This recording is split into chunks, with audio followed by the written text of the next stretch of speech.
Shalom saudara-saudari yang dikasihi dalam nama Yesus. Apa kabar semuanya? Saya percaya kita semuanya dalam keadaan sehat dan kita semuanya dalam keadaan yang diberkati Tuhan. Amin. Saya percaya kasih Tuhan senantiasa baru di dalam kehidupan kita. Amin. Oleh karena itu pada saat pagi hari ini, mari kita membawa hati kita, kita membawa jiwa kita untuk menyembah Tuhan kita yang ajaib. Tuhan yang senantiasa melakukan perkara-perkara yang ajaib di dalam kehidupan kita.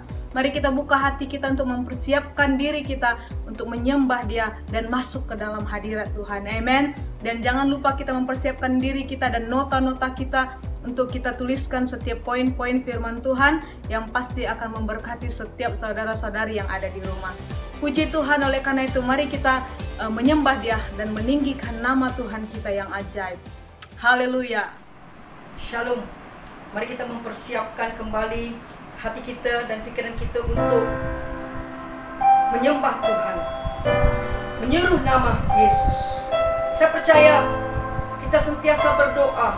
Mari kita mengangkat satu penyembahan pada pagi hari ini, mulai dengan berseru kepada Tuhan yang Maha Kuasa, yang Maha Mulia itu.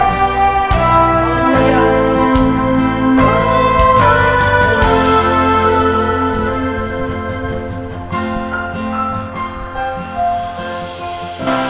Kaulah jawaban di setiap doaku saat ku menyembah, Roh-Mu bekerja.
Terima kasih Bapa.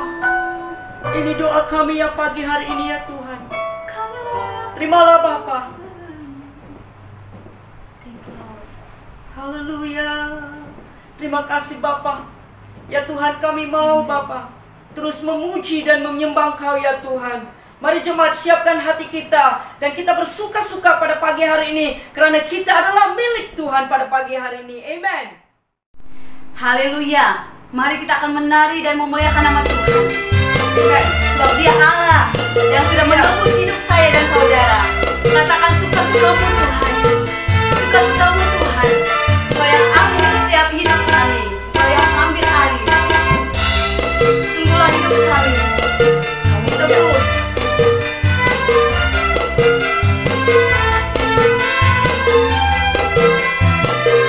Katakan sama-sama. Sungguhlah hidupku telah ditebus oleh kuasa darah yang kudus. Sekarang hidupku bukan milikku lagi. Apapun yang Tuhan mau lakukan, apapun yang Tuhan mau inginkan, asalkan Tuhan ku senang, semua ku relakan, namanya dimuliakan. Katakan suka-sukamu Tuhan. Suka-sukamu Tuhan. Suka-sukamu Tuhan. Suka-sukamu Tuhan. Suka-sukamu Tuhan. Suka-sukamu Tuhan. Suka-sukamu Tuhan. Suka-sukamu Tuhan. Suka-sukamu Tuhan.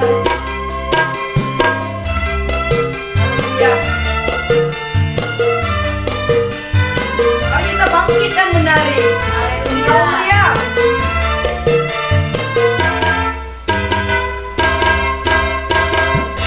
Pujilah Tuhan, hai jiwaku. Pujilah namanya yang kudus, hai segenap batinku. Dia Allah yang layak disembah, Allah yang layak dimuliakan. Sungguhlah hidupku telah ditebus oleh kuasa darah yang kudus. Sekarang hidupku bukan milikku lagi. Apapun yang Tuhan mau lakukan, apapun yang Tuhan mau inginkan, asalkan Tuhan ku senang, semua ku relakan, namanya dimuliakan. Suka-sukamu Tuhan. Suka-sukamu Tuhan. Suka-sukamu Tuhan. Suka-sukamu Tuhan. Suka-sukamu Tuhan. Suka-sukamu Tuhan. Suka-sukamu Tuhan. Suka-sukamu Tuhan. Amen. Haleluya. Lord, terima Pujilah kasih, namamu Bapa. Tuhan. Kaulah yang kami suka. Haleluya. Anggur baru Tuhan akan melawati kita di pagi hari ini. Roh Kudus tercurah di tempat ini, melakukan pembebasan. Terima kasih Bapa yang baik. Kami percaya. Kami terima Roh Kudus-Mu. Roh Kudus tercurah di tempat ini. Urapannya yang ajaib yang memulihkan umatnya. Roh Kudus tercurah bagi gerejanya, membangkitkan umat pilihannya.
Terima kasih Bapa yang baik buat lawatan-Mu di tengah kami Tuhan. Untuk bulan yang baru yang telah Engkau nyatakan dalam hidup kami pribadi lepas pribadi Tuhan. Begitu baiknya kasih setia-Mu dalam hidup kami ya Tuhan. Bapa, kami terus Tuhan ingin memuji dan memuliakan nama Tuhan dalam setiap hidup kami ya Tuhan. Pakailah hidup kami sebagai alat kerajaan-Mu di muka bumi ini ya Tuhan. Kalau sebentar lagi kami akan mengambil perjamuan ini Tuhan, ini adalah bukti perjanjian kami di hadapan Engkau ya Tuhan. Karena darah Yesus yang berkuasa yang telah menebus hidup kami, sehingga kami mengalami pembebasan, sehingga kami mengalami sukacita di dalam hadirat-Mu ya Tuhan. Mari siapkan hati kami, siapkan pikiran kami untuk dilawati oleh Roh Kudus-Mu, dan setiap firman Tuhan yang kami dengar ya Tuhan akan berbuah di dalam hidup kami. Terpujilah nama Tuhan, segala pujian, hormat hanya bagi nama Tuhan di tempat maha tinggi. Di dalam nama Yesus kami berdoa. Haleluya. Amin. Haleluya. Shalom dan selamat pagi. Puji Tuhan karena kita boleh bertemu kembali dalam ibadah online. Dan saya percaya hari ini adalah hari yang indah dan Tuhan telah menyediakan perkara-perkara yang besar bagi saudara untuk dijamah, diurapi dan diberkati oleh Kristus Yesus. Haleluya. Mari kita menyiapkan diri kita sebelum kita mendengar firman Tuhan. Kita menyiapkan hati untuk mengambil perjamuan kudus. Saya percaya kamu telah membuat persiapan air jus ataupun anggur dan juga roti ataupun biskuit saudara, di mana saudara berada pada saat pagi hari ini mengambil roti dan juga air ini supaya kita akan mendoakan dan kita akan mengambil perjamuan kudus ini bersama-sama. Haleluya. Terima kasih Tuhan. Puji nama-Mu Yesus. Oh Rabba Sikirianda Rabba Rabba. Layaklah Kau Yesus, layaklah Kau Raja. Terpujilah nama-Mu Tuhan, terpujilah nama-Mu. Mari kita menyiapkan diri kita. Mari kita melihat kepada salib Kristus. Mari kita melihat kepada Tuhan yang telah menyelamatkan, yang telah mengambil tempat kita, yang telah mati untuk dosa-dosa kita. Haleluya. Yang telah mati untuk segala pemberontakan kita. Terpujilah nama Yesus. Terpujilah nama Yesus. Haleluya. Glory. Terima kasih Tuhan. Oh, dengan memegang roti dan juga air di tangan masing-masing, saya mendoakan untuk doa berkat bagi perjamuan ini. Bapa di surga, kami mau bersyukur Tuhan karena kami boleh mengadakan perjamuan kudus dalam ibadah online. Hamba serahkan roti yang melambangkan tubuh-Mu yang telah terpecah belah, yang telah terluka bagi kami.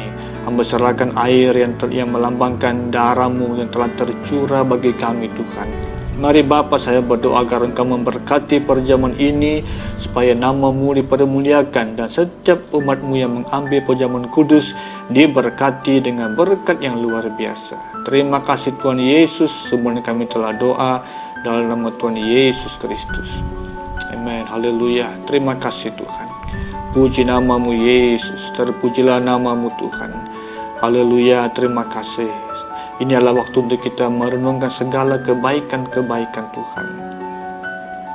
Juga kita mengambil waktu untuk meminta Tuhan mengampuni segala dosa dan pelanggaran kita sebelum kita mengambil perjamuan kudus. Secara pribadi, di mana saudara berada, mari kita naikkan doa-Mu di hadapan Tuhan. Minta Allah mengampuni dosa saudara. Biarlah Tuhan menjamah, biarlah Roh Kudus-Mu akan memberkati. Membuat kita sadar akan segala kesilapan, dosa, pelanggaran kita. Haleluya, terpujilah nama-Mu. Akuilah segala dosa-Mu. Dia yang adil, Dia yang benar, akan mendengar dan mengampuni segala dosa kita, kata firman Tuhan. Terima kasih Yesus. Puji nama-Mu Tuhan. Terima kasih, kami serahkan tubuh, jiwa, roh.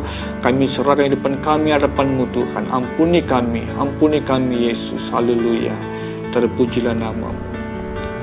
Terima kasih. Alkitab berkata pada malam sebelum Tuhan ditangkap, Dia mengadakan perjamuan dengan semua murid-murid. Dia mengambil roti dan memecah-mecahkan, serta mengucap syukur dan berkata, roti ini melambangkan tubuhku yang akan terpecah belah, yang akan terluka bagi kamu. Setiap kali bila makan roti ini, ingatlah segala pengorbanan dan penderitaanku. Haleluya. Terima kasih Tuhan. Puji nama-Mu Yesus. Darah Tuhan, segala pengorbanan Yesus yang luar biasa, segala pukulan, segala sebatan yang diterima adalah untuk kita semua. karena dosa-dosa kita. Haleluya, puji nama-Mu Tuhan. Terima kasih, terpujilah nama-Mu Tuhan. Dengan ucapan syukur, dengan memperhargai segala kebaikan Tuhan, kita makan roti ini bersama.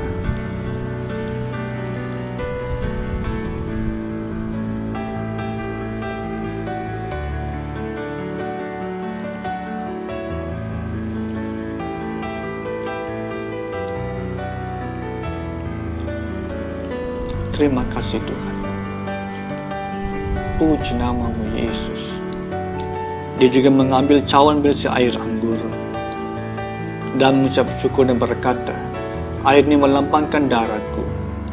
Setiap kali bila minum air ini, ingatlah ke segala penderitaan, pengorbanan sampai kedatanganku. Terima kasih Tuhan. Darah Yesus inilah yang telah menghapus setiap dosa-dosa kita. Haleluya. Terima kasih Tuhan.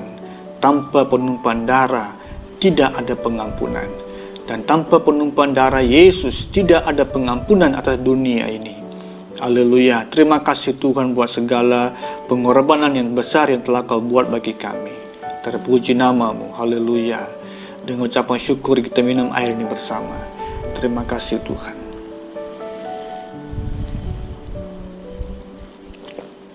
Haleluya, glory Jesus. Puji nama-Mu Yesus. Bapa, kami bersyukur buat pagi ini karena Tuhan oleh darah-Mu, kasih-Mu dan Tuhan karya-Mu ya Bapa. Kami percaya Tuhan Kau telah menebus kami melalui segala pengorbanan-Mu. Kau telah mengambil kembali kami kepada hadirat-Mu Tuhan. Hamba serahkan Bapa di pagi hari ini supaya kami sentiasa menghargai segala pengorbanan Yesus dan kami akan hidup untuk kemuliaan nama Tuhan. Terima kasih Bapa, berkati firman-Mu yang akan disampaikan. Biarlah Roh Kudus akan bicara melalui kami supaya Tuhan setiap yang mendengar firman-Mu akan menjadi rema yang hidup bagi mereka. Untuk mereka yang mendengar, hidup mereka diperbarui.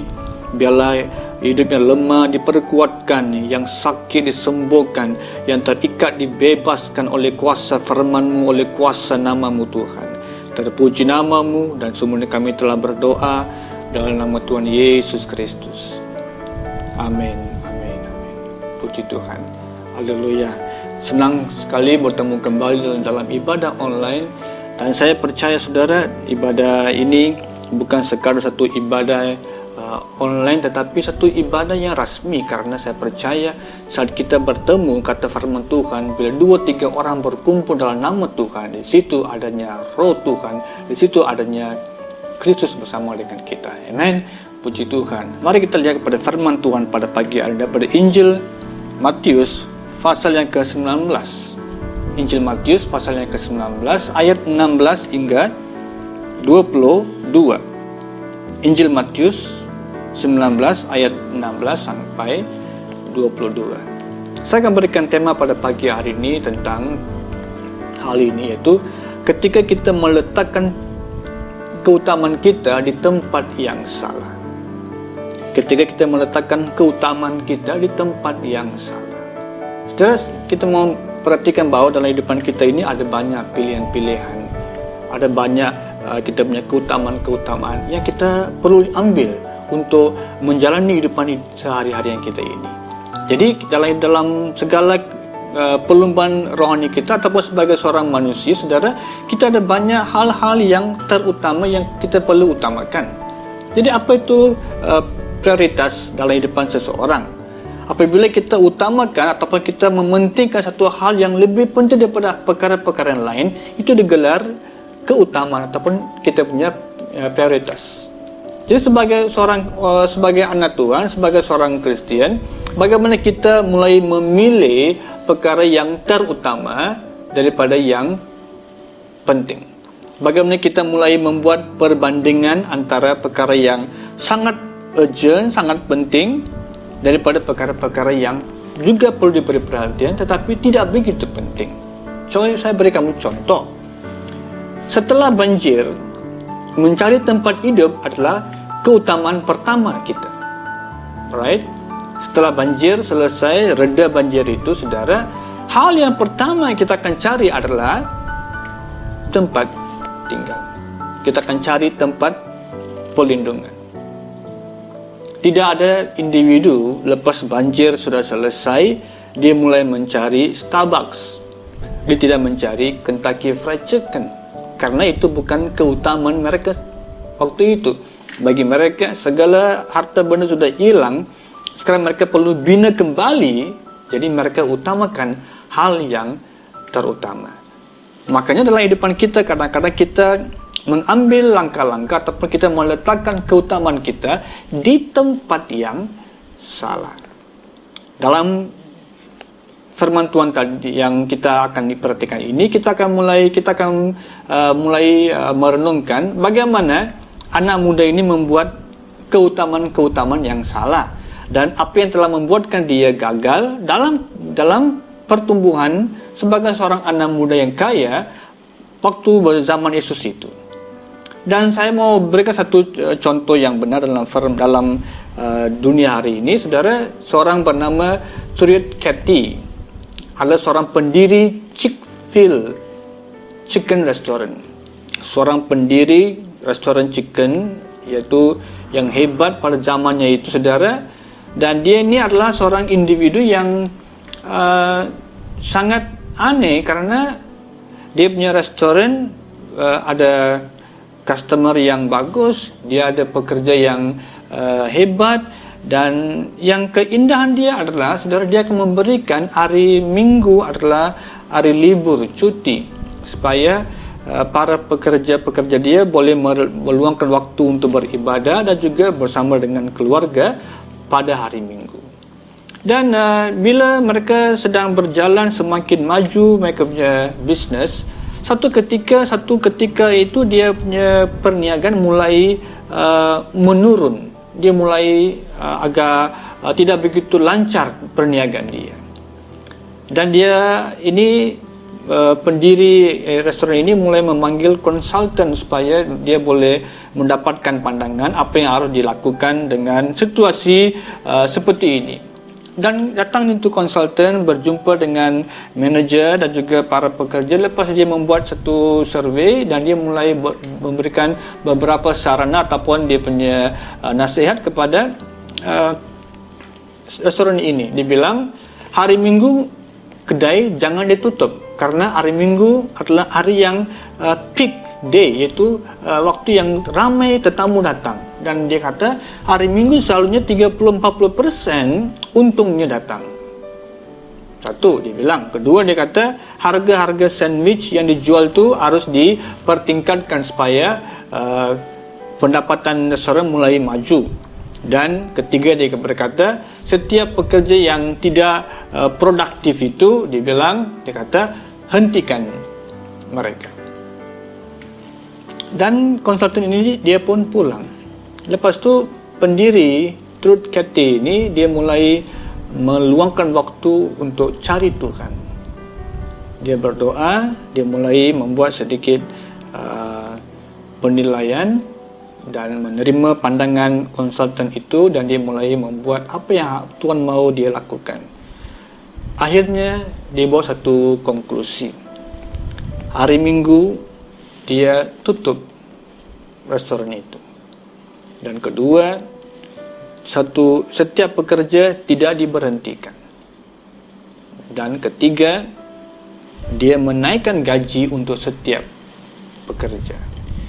Ia sesuatu yang tidak masuk akal dari pandangan konsultan.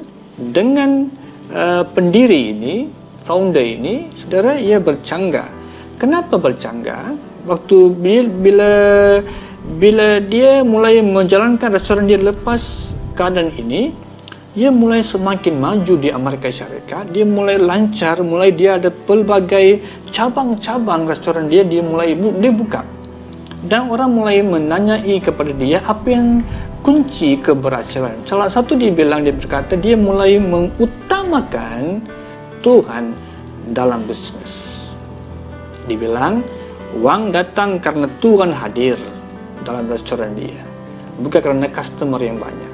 Jadi dia meletakkan prioritas dia, keutamaan dia itu kepada Tuhan. Saudara, sama seperti individu ini yang telah utamakan Tuhan, saya percaya di pagi hari ini saya berdoa supaya kita juga harus mengutamakan Tuhan, supaya dalam segala langkah-langkah kita ini Tuhan akan bekerja, supaya bila kita meletakkan Tuhan di tempat yang betul, di tempat yang pertama dalam kehidupan kita ini, segala sesuatu yang kita perlukan Tuhan akan memberkati. Amin.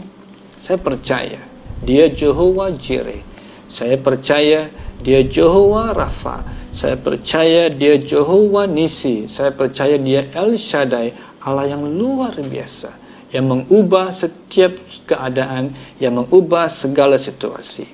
Coba kita perhatikan dalam firman Tuhan Injil Matius ini, apa keutamaan yang salah diletakkan dalam hidupan anak muda ini. Saya tidak akan baca seluruh petikan ini, saya akan mengkupas ayat demi ayat yang di mana saya perlukan.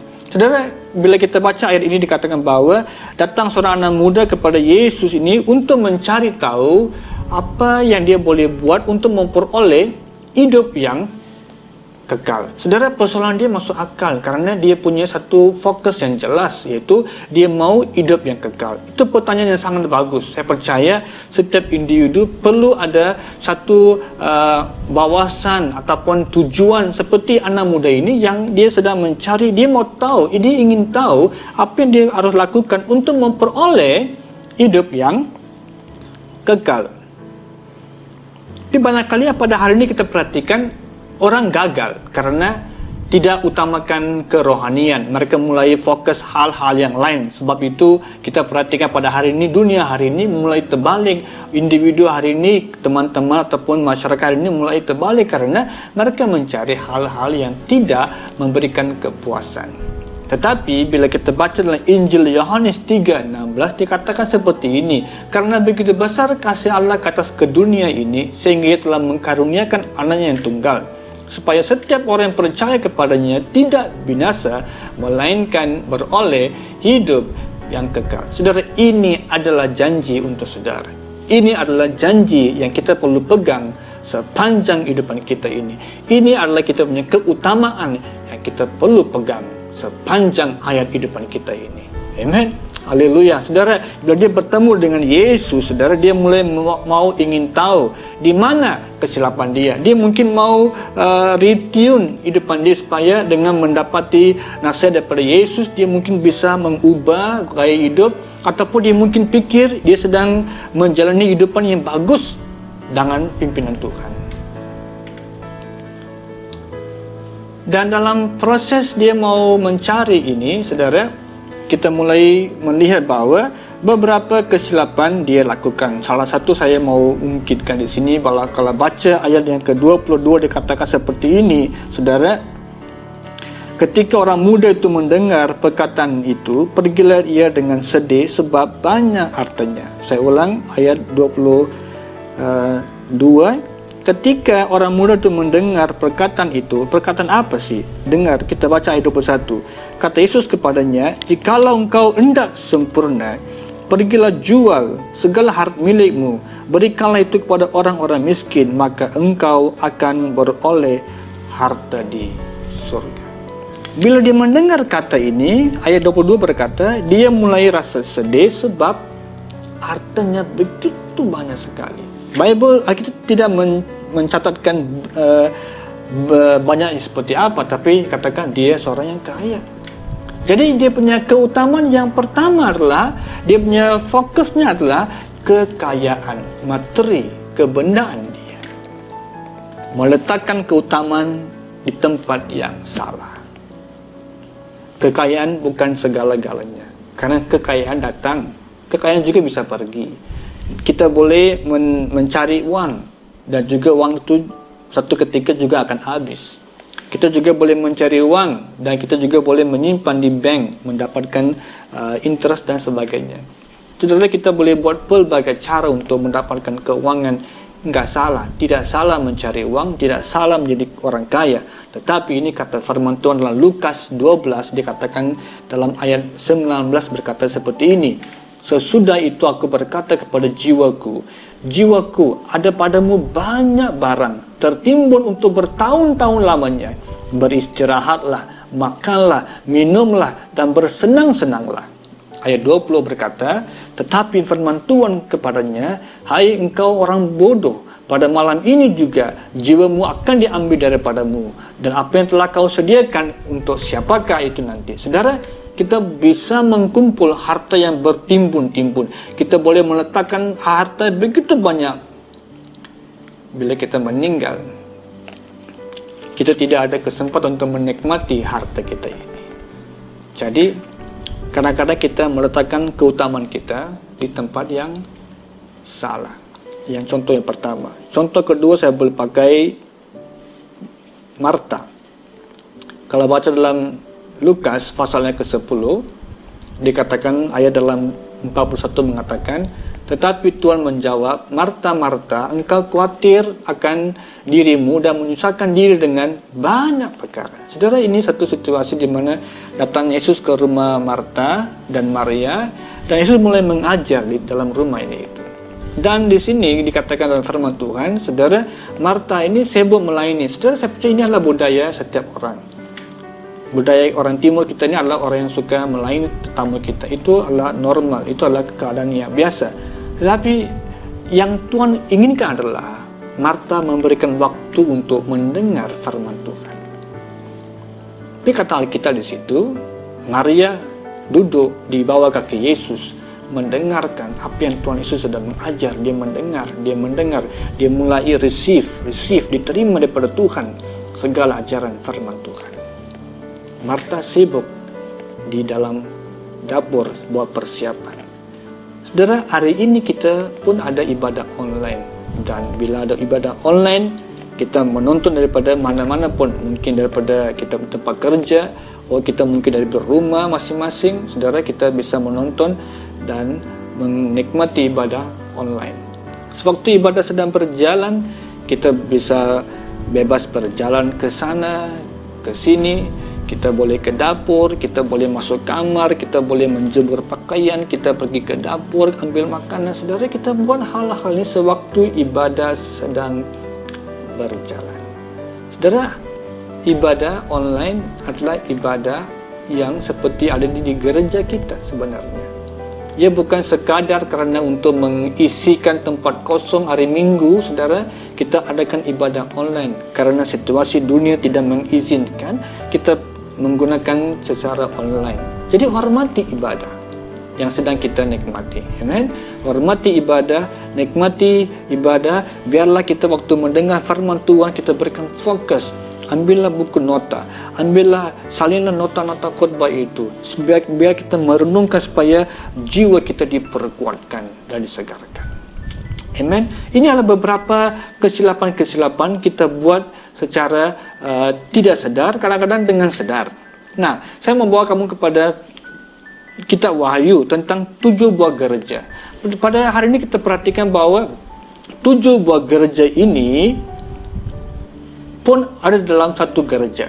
Saya ulang kembali saja kalimat. 7 gereja ini, maksudnya 7 ciri gereja ini kita bisa ketemukan dalam satu buah gereja. Berarti ada 7 jenis kepribadian ataupun 7 jenis karakter individu kita boleh ketemukan dalam setiap gereja. Coba kita lihat dalam kitab Wahyu, dalam ini ada 7 jenis gereja ini, kita akan perhatikan satu demi satu. Pasal 2 mengatakan tentang gereja Efesus ayat 1 sampai ayat 7. Dia mulai ayat 2, ayat 3 kalau kita baca, dia mulai membawa satu gambaran bahwa ini adalah jemaat yang rajin melayani Tuhan. Ini adalah jemaat yang tidak letih dalam pelayanan. Ini adalah jemaat yang tidak sabar tentang orang jahat. Ini adalah jemaat yang menentang orang yang menyebutnya rasul. Saudara, ini adalah jemaat yang sangat mengasihi Tuhan. Tetapi ayat 3 berkata, mereka telah meninggalkan kasih yang semula. Jadi, di mana mereka punya keutamaan sebenarnya? Mereka meletakkan mereka punya keutamaan kepada pelayanan. Mereka melayani sampai mereka burn out, sampai mereka kering rohani, sampai mereka rasa mereka punya kerohanian tidak lagi segar. datang firman Tuhan kepada mereka, kamu telah meninggalkan kasih yang semula. Jadi gereja ini punya masalah. Keutamaan mereka adalah kepada pelayanan, bukannya Kristus. Coba kita lihat yang kedua, gereja Smyrna ayat 8 sampai 11. Saudara, ini adalah gereja yang ini kata dalam ayat 9 mengatakan bahwa aku tahu kesusahanmu dan kemiskinanmu, namun kau kaya. Saudara, ini adalah satu kondisi gereja yang bertahan dalam penderitaan, bertahan dalam penganiayaan. Mereka tidak give up, mereka tidak mau menyerah kalah. Saudara, ini adalah gereja yang saya boleh katakan mereka mengutamakan Kristus, bukannya keadaan. Keadaan tidak boleh menggoncangkan mereka. Walaupun keadaannya begitu sepertinya membawa satu goncangan, itu aniaya, penderitaan, tetapi keadaan itu nggak bisa mencabut Kristus daripada hidup mereka. Keadaan itu tidak dapat mencabut Yesus daripada hati mereka ini. Nah, ini adalah gereja yang meletakkan Kristus di tempat yang utama. Yang ketiga, gereja Pergamus ayat 12 sampai 17. Kalau baca daripada ayat 14 dikatakan seperti ini. Saudara, tetapi aku mempunyai banyak keberatan kepada engkau, karena banyak antara kamu menganut ajaran Bileam dan mendengar nasihat-nasihat Balak dan menyesatkan orang-orang Israel, dan mereka mulai makan persembahan berhala dan berzina dan mengikut ajaran-ajaran Nikolaus. Saudara, bagi mereka ini percabulan tidak salah. Bagi gereja ini mengikuti ajaran-ajaran Bileam itu is nothing wrong. It's not a big deal. Bukannya masalah yang penting. Bagi mereka ini membuatkan orang tersesat itu juga bukan problem. Jadi di mana mereka punya keutamaan? Mereka adalah mengutamakan dosa daripada keselamatan. Mereka ini adalah individu yang telah diselamatkan. Bagi mereka keselamatan itu tetap ada, walaupun mereka masih berdosa. Ini kondisi hidupan gereja ini. Mereka perlukan pertobatan, kata Yesus kepada mereka. Kamu perlukan pertobatan. Kalau kita adalah individu yang meletakkan keselamatan sudah jamin, kita pasti miliki. Walaupun kita membuat dosa, saudara, itu salah. Karena kata dalam Filipi, kerjakan keselamatan. Berarti kita harus kerja, harus berbuat supaya kita boleh melihat satu proses pembaharuan hidupan kita ini. Ini gereja Pergamus ini gereja yang perlukan pertobatan karena mereka percaya kepada keselamatan, tetapi mereka percaya keselamatan tetap wujud walaupun mereka masih berdosa. Gereja yang keempat dikatakan gereja Tiatira ayat 18 sampai 29. Dan kata firman Tuhan dalam ayat 19 mengatakan bahwa aku tahu segala pekerjaanmu, baik kasihmu, imanmu, baik pelayananmu dan ketekunan. Saudara, mereka ini juga adalah individu yang begitu bertahan. Mereka bekerja keras, mereka memiliki kasih, iman yang kuat, mereka punya pelayanan yang luar biasa.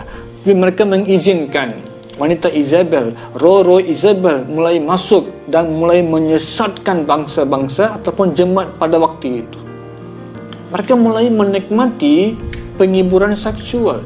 Mereka mulai menikmati penyembahan-penyembahan berhala. Jadi di mana keutamaan mereka ini? Saudara, mereka mulai memfokuskan status mereka ini. Bagi mereka status lebih penting, ataupun keagamaan lebih penting. Dosa, perzinahan, seksual, penyembahan berhala itu adalah hal yang kedua. Makanya kepada mereka Tuhan bilang, saudara, mereka ini perlu merendahkan diri, perlu bertobat, perlu mencari Tuhan kembali. Gereja yang kelima dikatakan gereja Sardis. Bab 3, 1 sampai 6. Dan ayat yang ke-1, 2 kalau kita baca dikatakan mereka ini adalah, ini kata firman Tuhan, aku tahu segala pekerjaanmu, engkau dikatakan hidup padahal engkau mati. Ayat 2, bangunlah, kuatkanlah apa yang masih tinggal supaya yang hampir mati itu sebab tidak satu pun dari pekerjaanmu aku dapati sempurna di hadapan Allahku. Aku tahu segala pekerjaanmu, engkau dikatakan hidup padahal engkau sudah mati. Ini adalah gereja yang saya boleh katakan gereja mayat, gereja yang nampak seperti hidup tetapi tidak hidup, gereja yang sepertinya rohani tetapi tidak rohani. Orang yang pergi beribadah setiap minggu ke gereja bukan berarti dia itu orang yang berrohani. Jadi bila kita perhatikan keutamaan gereja ini, saudara, mereka fokus kepada pelayanan juga. Mereka juga bukan kepada Tuhan. Mereka punya keutamaan di tempat yang salah. Mereka hidup, kata firman Tuhan, tapi mereka sudah pun mati. Tuhan berkata, yang masih ada itu kasih hidupkan kembali. Nyawa-nyawa ikan itu biar dia hidup kembali, supaya kita dapat kembali kepada Tuhan. Jadi kita membetulkan keutamaan kita sebagai anak Tuhan. Gereja Philadelphia, kalau baca dalam bab 3, 7 hingga 13 dikatakan, saudara, ini adalah gereja yang bertekun. Wow, ini adalah gereja yang bertekun. Saudara, kata firman Tuhan, aku tahu kekuatanmu tidak seberapa, namun engkau menuruti firmanku, engkau tidak menyangkal namaku. Saudara, mereka ini juga adalah jemaat yang luar biasa hebat. Mereka meletakkan keutamaan kepada Kristus dan kepada firman-Nya. Haleluya. Ini adalah gereja Philadelphia yang benar-benar mengutamakan Tuhan. Mereka setia. Kata firman Tuhan, aku tahu segala kekuatanmu tidak seberapa, tetapi engkau menuruti. Wow. Saudara, kita perlukan orang seperti ini. Kita perlukan ciri individu seperti ini. Kita perlukan karakter seperti ini. Orang yang bertekun dalam Tuhan. Walaupun kita bukan sehebat seperti orang-orang lain, tapi kita menturuti firman Tuhan. Kita utamakan Tuhan dalam kehidupan kita ini. Yang terakhir, gereja Laodikia dikatakan dalam ayat 14 hingga 22, saudara, ayat kalau kita baca ayat yang ke-15 mengatakan, aku tahu segala pekerjaanmu, kau tidak dingin dan tidak panas. Alangkah baiknya kalau engkau dingin atau panas. Jadi karena engkau suam-suam kuku dan tidak dingin atau panas, aku akan memuntahkan engkau dari mulutku. Ini adalah gereja suam-suam kuku.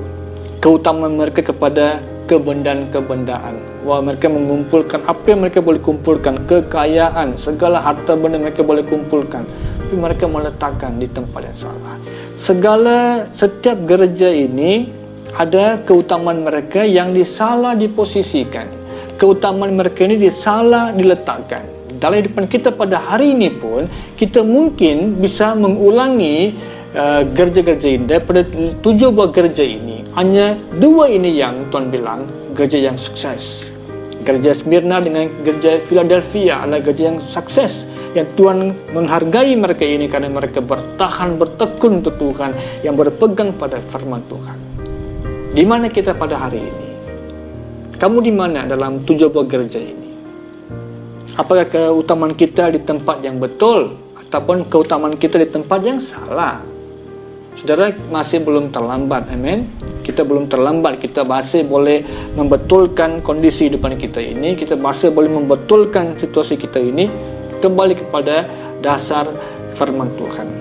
Saya kembali kepada Matius ini tentang anak muda yang kaya ini, saudara. Baru waktu dia sedang mempersoal kepada Yesus tentang apa yang harus diikuti, Yesus bilang kepada dia, turutlah segala hukum-hukum. Nah, kata anak muda ini, saya telah mengikuti segala hukum-hukum, apalagi? Nah, sekarang masuk ayat 21, 22 tadi saya baca sudah untuk kamu. Yesus bilang kepada dia itu, jual segala hartamu. Dan sekarang Tuhan sedang operasi hati dia. Tuhan sedang mulai membuka hati dia untuk mau tahu di mana keutamaan dia. Tuhan mulai membuka. Tadinya Tuhan bilang kepada dia, kamu mau peroleh hidup yang kekal? Turutlah segala hukum-hukumnya. Dia bilang, sudah Tuhan. Nah, sekarang Tuhan pergi lebih mendalam.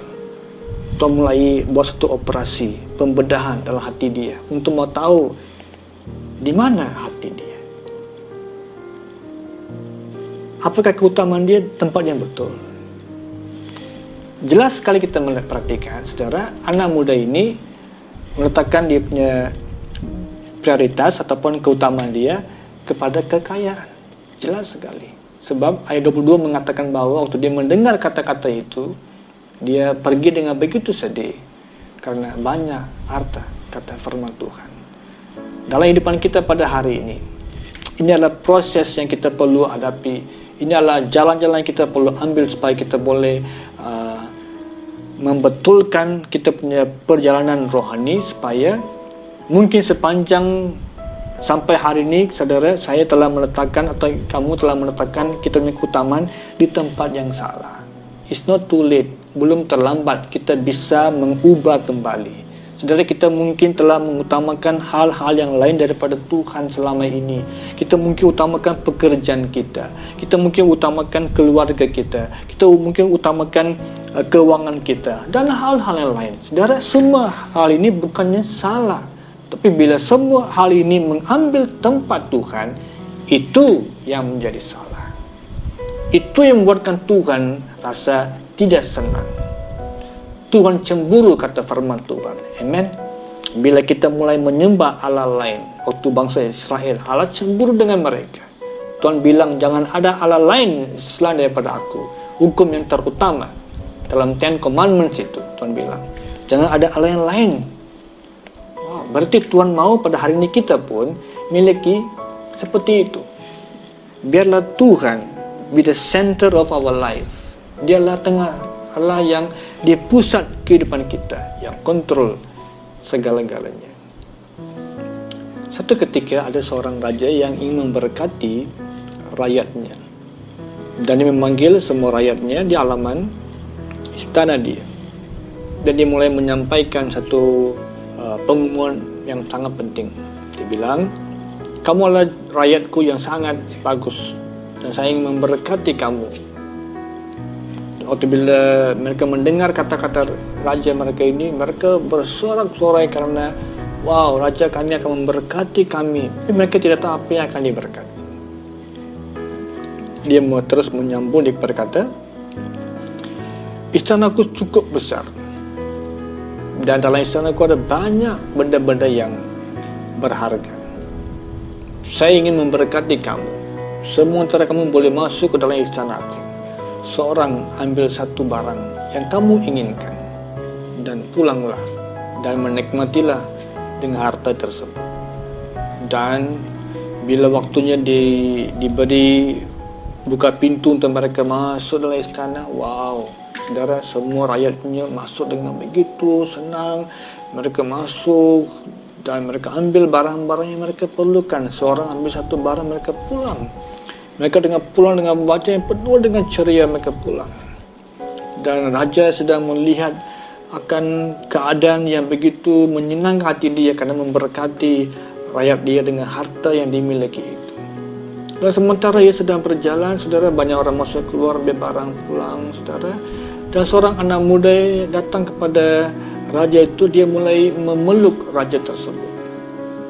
Dan raja mulai tanya kepada anak muda ini, kenapa kamu memeluk saya? Kenapa kamu tidak masuk ke dalam untuk mengambil barang-barang yang kau inginkan? Dan ini jawab anak muda kepada raja itu, saya ingin mengambil raja. Saya ingin membawa raja pulang ke rumah. Jadi kata-kata ini mengejutkan raja itu. Kata anak muda itu, bila saya memiliki raja, saya memiliki semua harta yang dimiliki oleh raja akan menjadi milik saya. Saudara, persis sama seperti keadaan ini. Ini kata firman Tuhan dalam Matius 6:33. Tetapi carilah dahulu kerajaan Allah dan kebenarannya, maka semuanya itu akan ditambahkan kepada kamu. Bila kita meletakkan Kristus di tempat yang terutama, bila kita memeluk Allah kita ini, bila kita utamakan Tuhan, semua yang saudara perlukan, saudara yang sedang mencari apa yang saudara perlukan, akan datang mengikut waktu Tuhan. Kamu akan diberkati. Haleluya. Amen. Jadi utamakan hal yang utama. Pikirkan hal-hal rohani. Saya cuma baca untuk kamu juga dalam Matius 6 juga. Dalam 6 ayat 6 berkata, tetapi jika engkau berdoa, masuklah dalam kamarmu, tutuplah pintu dan berdoalah kepada Bapa yang ada di tempat yang tersembunyi. Maka Bapamu yang melihat yang tersembunyi akan membalasnya kepada kamu. Saudara, ini kata firman Tuhan, biarlah kita lockdown hidupan kita, biarlah kita mengkurungkan hidupan kita, biarlah kita menutup kamar kita, bersendirian dengan Tuhan, mencari Tuhan. Utamakan hal yang terutama. Letakkan keutamaan kita di tempat yang betul, supaya lancar hidupan kita ini. Biarlah kita sukses dalam perlombaan rohani kita ini. Amin.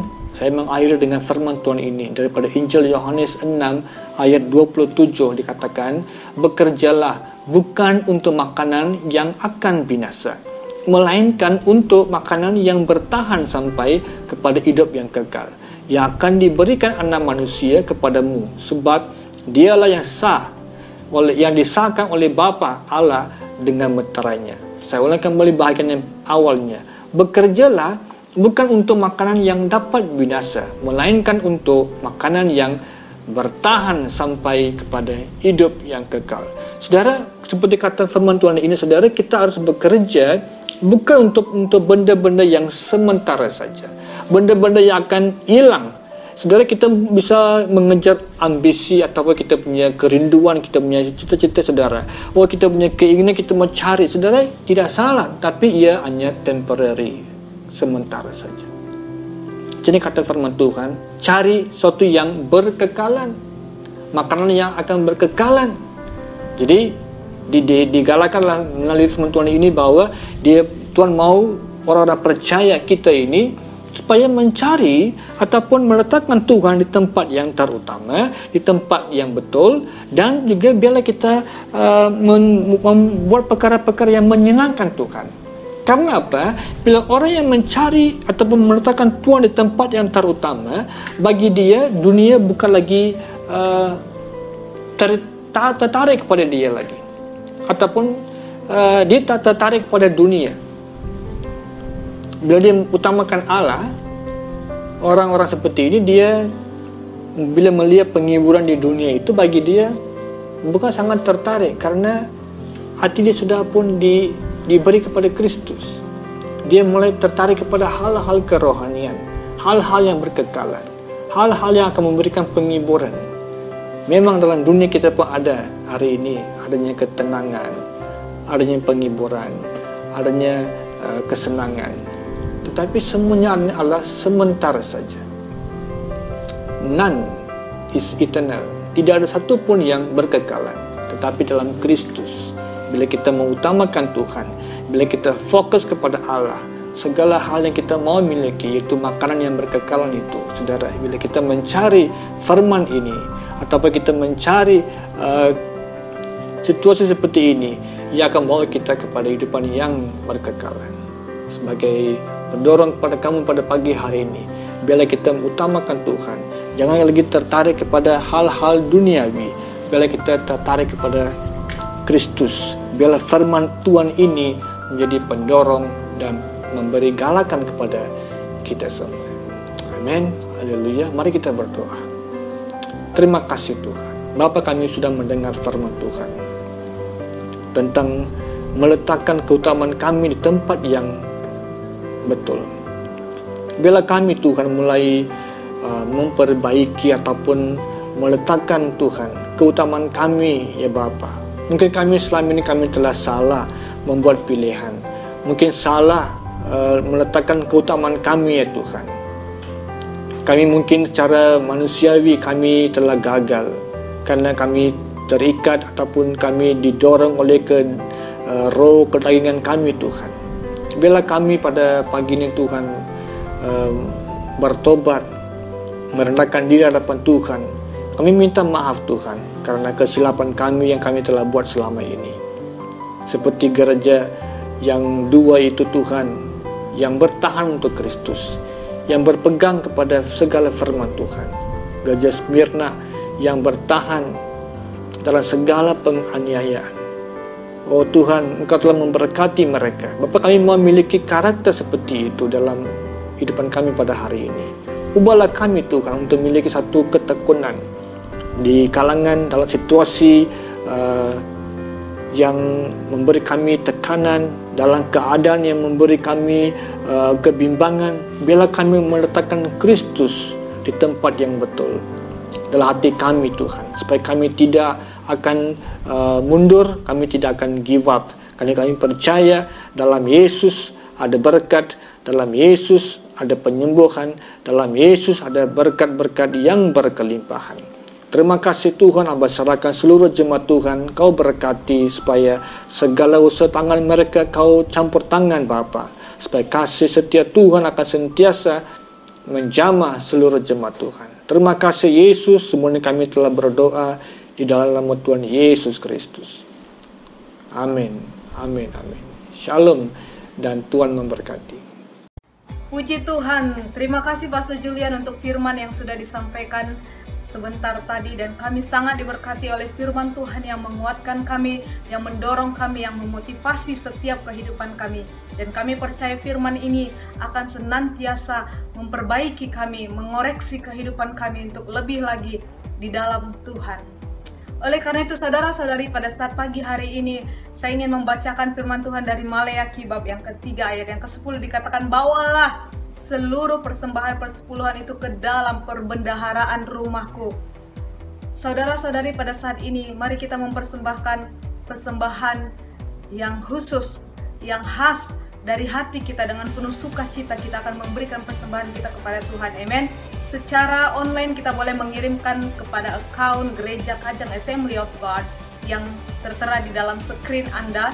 Kamu boleh mencatatkan account number yang ada yang di sana, dan setelah itu kamu boleh mengirimkan receipt atas nama kamu dan persembahan apa itu dengan email yang ada tertera di sana. Dan saudara-saudari, jangan bimbang jikalau kamu tidak memiliki account secara online. Kamu boleh menyimpan di dalam sampul surat setiap offering yang kamu kumpulkan setiap minggunya, dan bawa kembali persembahan tersebut ketika gereja kita akan dibuka kembali untuk ibadah-ibadah setiap hari Ahad. Saudara-saudari, kita ada beberapa pengumuman lainnya sepanjang minggu ini yang pastinya akan memberkati setiap jemaat Tuhan yang ada di rumah. Pengumuman kita yang pertama, kelompok sel online telah pun diadakan saudara-saudari, dan saya percaya kita pasti sangat diberkati melalui kelompok sel online ini. Dan saya menggalakkan setiap jemaat Tuhan yang belum mengikuti kelompok sel online ini, mari bersama-sama untuk kita datang dan mengikutinya, dan kita akan diberkati melalui kelompok sel online ini. Dan pengumuman kita yang seterusnya saudara-saudari, mesbah doa online kita juga diadakan setiap hari saudara-saudari, dari Isnin sampai Kamis pukul 8.30 malam, dan Sabtu Ahad jam 12 tengah hari. Saudara-saudari, saya ingin menggalakkan kita semuanya juga untuk berkumpul bersama-sama di dalam Zoom ataupun di dalam media sosial yang lain, dan dapatkan informasi dari setiap ketua sel kamu juga untuk menyertai mesbah doa ini. Dan kami percaya doa orang benar sangat besar kuasanya. Oleh karena itu kami mendorong setiap jemaat Tuhan untuk bersama-sama untuk masa keadaan dan sekarang ini. Dengan keadaan sekarang ini saudara-saudari, kita hanya boleh berdoa dan senantiasa menaikkan ucapan syukur kita kepada Tuhan. Oleh karena itu kami menunggu setiap saudara-saudari untuk datang dan bergabung di dalam mesbah doa online ini. Dan jangan ketinggalan juga saudara-saudari, dengan Impact Generation akan kembali di dalam bulan Jun ini. Dan kami ingin menggalakkan setiap muda-mudi yang ada di rumah dan dimanapun yang berada, jikalau ingin menyertai Impact Generation ini, jangan lupa untuk like page kami Ibadah Bahasa Malaysia, karena kami akan melakukan live di sana untuk setiap program muda-mudi kami. Program muda-mudi kami akan kami adakan pada 13 Jun pukul 8.30 malam secara live di Facebook kami Ibadah Bahasa Malaysia. Oleh karena itu kami menggalakkan muda-mudi untuk tetap datang dan berantusias, bersemangat untuk mengikuti ibadah muda-mudi ini. Amen. Dan jangan juga ketinggalan dengan satu program pelayanan kanak-kanak kami juga kami akan adakan setiap hari Sabtu jam 8 malam. Dan ini kami adakan melalui WhatsApp. Jadi kepada setiap ibu bapak, mari tanyakan kepada guru-guru sekolah minggu untuk mendapatkan informasi setiap apa yang mereka lakukan, kegiatan setiap anak-anak. Jadi kami percaya setiap program-program yang kami telah sediakan pastinya akan memberkati setiap keluarga, memberkati setiap muda-mudi, memberkati setiap anak-anak yang ada di rumah. Mari kita tetap bertumbuh di dalam kasih Tuhan. Amen. Ini saja pengumuman kita saudara-saudari pada pagi hari ini, dan saya percaya kita semuanya pasti diberkati dengan secara berkelimpahan di dalam kasih Tuhan. Jumpa kembali di dalam ibadah online kita pada hari Ahad jam 10 pagi, yang pastinya ibadah yang akan memberkati setiap kita. Amen. Jumpa kembali. Tuhan memberkati dan shalom.